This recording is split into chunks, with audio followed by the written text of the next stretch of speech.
Pravidelná irigácia pomôže optimalizovať konzistenciu stolice. Uľahčuje priechodnosť systému Actiflow.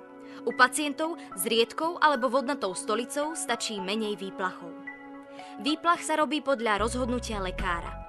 Typický výplach sa skladá z 300 až 500 ml vlažnej vody alebo fyziologického roztoku a vykonáva sa každých 12 hodín.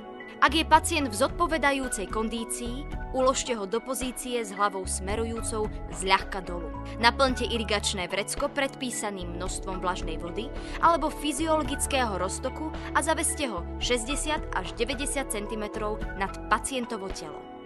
Napojte hadicu irigátora na bezfarebný konektor. Uistite sa, že irigátor je napojený na správny konektor. Nechajte predpísané množstvo tekutiny pomaly natiecť.